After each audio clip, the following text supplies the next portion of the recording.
we're going to talk about separation of variables for the one-dimensional, time-dependent Schrodinger equation. That is, we'll start with the time-dependent equation and go to the time-independent equation. I'm preparing this video for teaching quantum mechanics. That's Physics 460 on my campus, Cal State Dominguez Hills.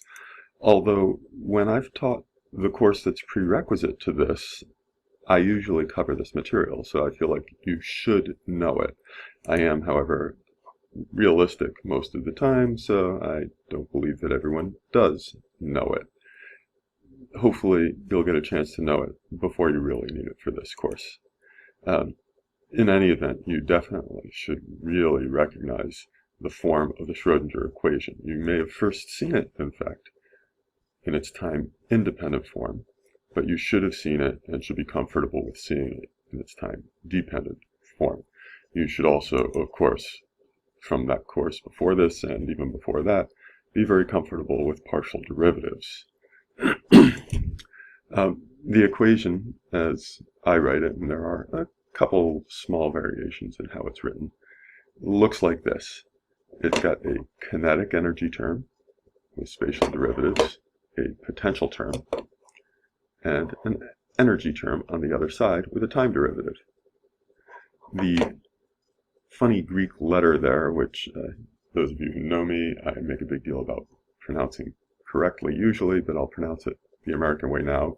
Psi is a function of x and t, that is space and time. That's what we call the wave function, and the equation, it's got second-order derivatives in space, first-order derivatives in time. It's got that I, the base of the complex numbers in it. There are, however, no mixed derivatives, that is, partial derivatives with respect to both variables. And the potential is assumed to be purely a function of space. In some sense, that's an assumption, but it is the general case that we work with throughout this course and in the classical courses before it in general. That all suggests that the solution, that is the psi that we're going to get out of this, the wave function that satisfies that equation, might be what we call a separable form. That is, it's a function of two variables that can be written as the product of two functions in one variable, in this case a function of space and a function of time. The classic method in differential equations for seeing if this is the case is just stick something in and try it. That's a generic method in differential equations that cannot be overlooked. I should note as an aside, when we studied classical waves a couple courses ago, we did not approach them this way. The wave equation that we used was different, and it suggested a different approach. So what I just said in words about the wave function, psi being a certain kind of function of x and t, well, I can write that as a formula. We use the minuscule, the not capital letter psi for the function of x and the phi for the function of t. So those are just two separate functions, one of space, one of time. The partial derivatives of a function that's only a function of space, well, that's not a partial derivative if you're taking a space derivative. If you're taking a time derivative, the derivative of psi only would be 0. If it's in with other things, it would be treated like a constant. The complementary thing is true about phi, the function of time, when I talk about the derivatives of it. So this is pretty straightforward how we're going to deal with it in our first steps. We take the equation that we had, and we just do that substitution. So everywhere that there was a capital psi, I shove in a small psi and a phi. And throughout this, I've left the variable dependence in there. Normally, if I wrote this on the board, I would keep things less cluttered by taking out the variable dependence. But you got to remember that it's in there. Doing that little bit I already said we could do about derivatives. For the space derivative, I can pull the time function out front. And what's left is now not a partial derivative anymore. For the time derivative, I can pull the space function out in front. And what's left is not a partial derivative anymore. There's no difference to the potential term because there are no derivatives. I can admit that this probably does not look any easier, simpler to deal with than the original function, but in the next couple steps you'll see that it is if you don't already know. The method for solving this kind of equation, the thing to do next, which seems like a trick the first time you learn it, is first to note that since each term still has both parts, I want to get rid of some of those parts. I want to separate the variables. There are fewer pieces already inside the derivatives, and if we just divide by the original function, which is the product of psi and phi, something nice happens. In that first term, the phi goes away, and I'm left with the psi in the denominator. In the potential term, the whole thing goes away. Well, that was never a problem anyway. On the other side, the space dependence goes away. So it may be bothering you that we put functions in the denominator, and frankly, if we were mathematicians, we'd have to take a little care in that and show when we can and can't do that. But we're not, we're physicists, so we're going to look at what's on each side and see that this is indeed easier. This is a big deal.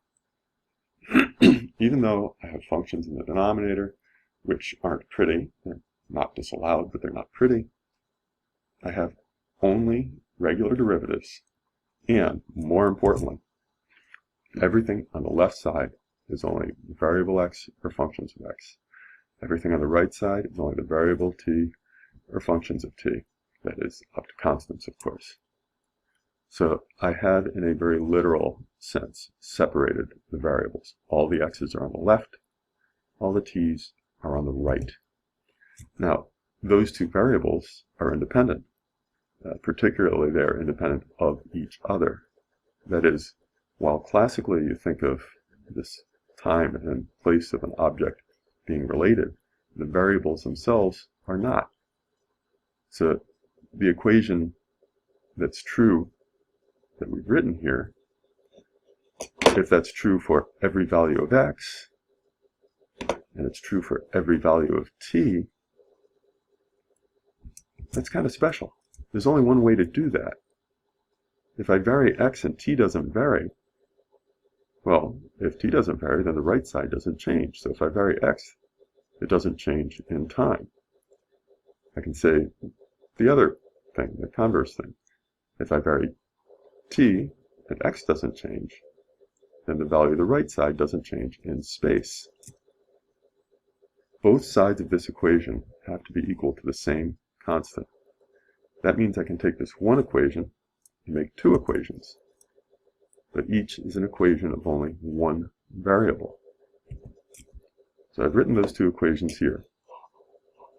I've taken the left side and set it equal to a constant, and taken the right side and set it equal to the same constant. I chose the letter E, and I could claim that I just like E, but we know going into this, because we have the prerequisite course, that that variable E is the physical variable energy. And in fact, when you first saw this in a course before this, as I said, you may have seen the time-independent piece first, that is this equation here with just the total derivative of x and the E. And it was actually usually motivated in a course like that as conservation of energy. It was a slightly different form because we didn't have this denominator here.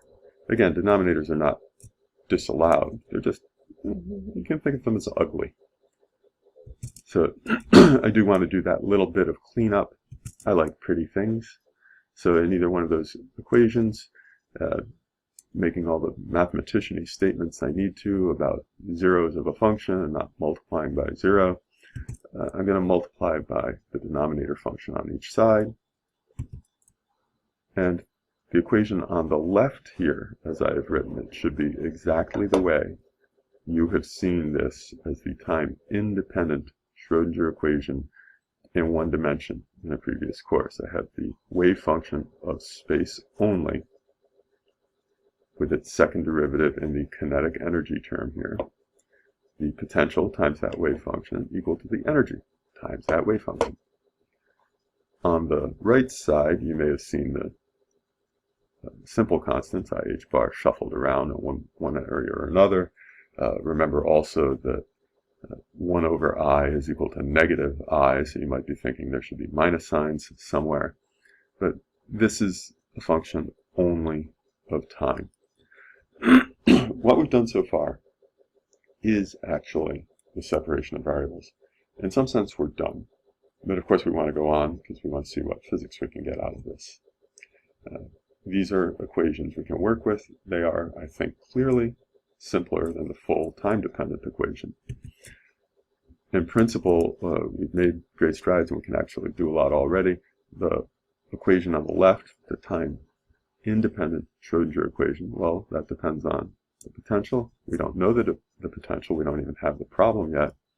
So we can't really do much with that. But that's a lot of what this course is about and some of the course before this. The equation on the right, however, does not have the potential. We can just solve that right now. In fact, it's pretty straightforward. It's got a function, a bunch of constants, equal to the derivative of that function. We know what kind of function is proportional to its own derivative. It's an exponential. I should be a little bit careful, even though I'm not a mathematician, and recognize that I have an arbitrary constant, which in this case turns out to be multiplicative. If you don't see it that way right away, you might want to review some math before you go on with this course. But the generic solution is that the time piece of the wave function is an exponential with the argument of the exponential, negative I e over h bar times the time. And we don't even know what the potential is yet. You should have seen this again before. We've actually now done half the work. Right? We solved for one of the two equations. And we can't solve the other equation until we know what the problem is. So that time behavior I do want to say a word about. Remember, as you should have seen in the previous course, I keep saying that, it's completely generic. The arbitrary constant that I've written in there, we actually usually ignore because we're going to put this back together with the space part and normalize the whole function together. And this is, in fact, normalized. If you remember how to do that, it's pretty straightforward to see without that a there. I just put it in because I'm looking at the mechanics of how this is solved. So we usually ignore that because we don't actually need it.